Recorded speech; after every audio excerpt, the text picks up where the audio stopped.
ഞാൻ അപ്പഴേ അമ്മയോട് പറഞ്ഞതാ ഞാൻ ഈ കല്യാണത്തിന് വരുന്നില്ലെന്ന്. ആകെ പോസ്റ്റാ. പിന്നെ കുറച്ച് സ്നാപ്പ് ഫോട്ടോസും എടുത്ത് സ്റ്റോറി ഇടാൻ പറ്റിയിട്ടുണ്ട്. ആകെ അതേ ഉള്ളൊരു ഗുണം. ഇനി ഫുഡ് കഴിക്കാൻ നേരത്ത് ഫുഡിന്റെ ഫോട്ടോ എടുത്ത് സ്റ്റോറി ഇടണം. ഇവിടെ ഇങ്ങനെ ഒരു കൊച്ചിരിപ്പുണ്ടായിരുന്നോ? ഇതിനെ ഞാൻ ഇത്ര സമയമായിട്ട് കണ്ടില്ലായിരുന്നല്ലോ. ഈ കൊച്ചിനെ വെച്ച് എന്തെങ്കിലും വെറൈറ്റി സ്റ്റോറി ഇടാൻ പറ്റുമോ എന്ന് ഞാനൊന്ന് നോക്കട്ടെ. ഹായ് മോളെ, പേരെന്താ? പറയൂല. പറയണ്ട, എനിക്ക് അറിയണ്ട നിന്റെ ഉണക്ക പേരൊന്നും. നമുക്കൊരു സെൽഫി എടുത്താലോ മോളെ?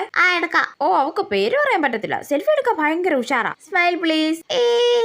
കൊള്ളാം കേട്ടോ, സൂപ്പർ ആയിട്ടുണ്ട്. ഇപ്പൊ തന്നെ സ്റ്റോറി ഇട്ടേക്കാം. സെൽഫി വിത്ത് ആന്റിയുടെ മോൾ. ഏത് ആന്റിയുടെ മോളാണോ എന്തോ. മോളെ, മോക്ക് ഡാൻസ് കളിക്കറിയോ? ഇല്ലല്ലോ. എന്നാ മോക്ക് പാട്ട് പാടാറിയോ? ഇല്ല. ഒരു കഴിവില്ലാത്തൊരു പന്നക്കൊച്ച്.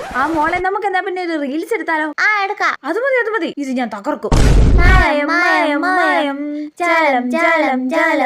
മനസ്സിനുള്ളിൽ ഈ റീൽസ് ഞാൻ സ്റ്റോറി സ്റ്റാറ്റസ് ഇട്ട് തകർക്കും. ചേച്ചി, നമുക്ക് ഒരു റീൽസ് കൂടെ എടുത്താലോ? പിന്നെന്താ, എഗെയിൻ റീൽസ് വിത്ത് ഏതോ ആന്റിയുടെ മോൾ.